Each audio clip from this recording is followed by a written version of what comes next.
mind reviewing the LSU game? Yeah, it was obviously that was a tough loss. Being the leader of the offense of the team, sucks to lose in that way. But we fought back then. We gave ourselves a chance. But I got to make a better throw, 2-point conversion. I got to help coach out with the time at the end of the game. A lot of small things that just build up, and that's the frustrating part about that loss. What stood out to you when you guys reviewed film with that? I think there's some areas that I could have used my feet in the past game, just getting out of the pocket and running a little more, creating, just making things happen was the biggest part, and just obviously in that 2-point conversion. You talked about using your feet. Dana mentioned it's kind of like a fine line this year when you can run and when you can pass. I mean, how are you trying to decide that this year? Because it seems like you're trying to pass more, obviously, than run the ball. I mean, yeah. I just got to realize when I have those lanes and take them early and don't let those lanes close up.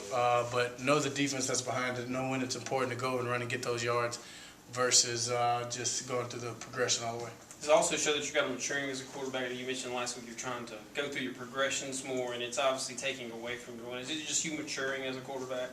Oh, yeah, I guess. I don't know if it's necessarily taking away my running ability or me running the ball more. It's just something I need to be more aware of going into the future to help this team out.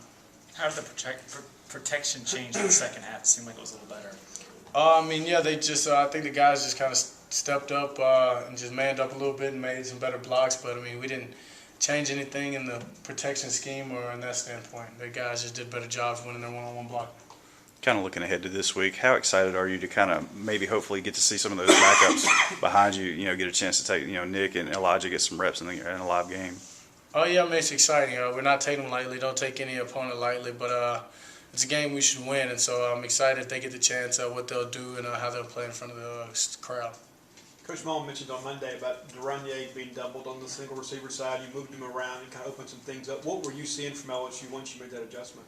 Oh, yeah, they're basically playing a 2-high defense and, trying to double bareback side and bracket in the field with one-on-one outside, just trying to take away our playmakers. And, we just moved around, got different guys in different positions to get them open, and they had a hard time with that. And we just got our tempo going, really, and just got in the rhythm and gelled together finally there at the end and made a run for it. You kind of felt like you guys really found the rhythm for the first time this season. I mean, is that something you guys can build on going into Saturday? Oh, yeah, definitely. Even a loss, there's so much you can learn from that. I mean, especially with the loss, there's so much you can learn from that. But us coming together right there in the end, offense really just filling itself and gelling together, being on the same page, protection, receivers, everything. We can definitely use this momentum going forward and build on it this week going forward in the season. What have been your impressions of the running backs so far? They've been good. I mean, I feel they've done enough. They've done their job, I guess you can say. But I think they have a lot more. They may be holding back a little bit or whatever it is, but they've got a lot more, and they'll show in there. Great group of backs, so I'm excited for them. Did you anticipate going to the tight end position as much as you have so far through a couple of games this year, a couple of touchdowns in the first game, and I think Gus had 7 or 8 receptions? I mean, that's just part of our offense. I mean, last year Michael Johnson had a lot of success at the tight end position. So, I mean, it's just part of our offense, the way things match up. And when you spread out, you're going to leave backers on with backers with tight ends, and that's a mismatch that we want to take advantage of, and we did so this week. What do you like about Fred from that slot position? I love it. He's a great receiver. He can get open, talented. He's got a nice hand. No, but he does a great job, though. I mean, we're always on the same page. I know what he's thinking.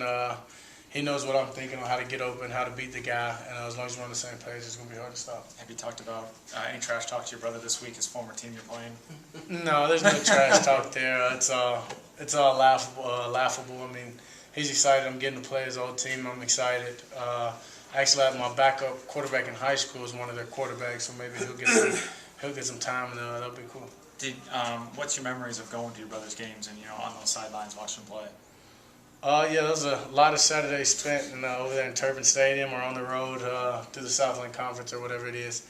But yeah, isn't that right, Turbine Stadium? Yeah, that's it. Yeah, okay, I'll make sure. Yeah, it was a lot of memories. I mean, my brother just getting to see him play, one of the better athletes, me personally, not just being biased, but just watching him play, watching him carry himself on the field, and some good memories there.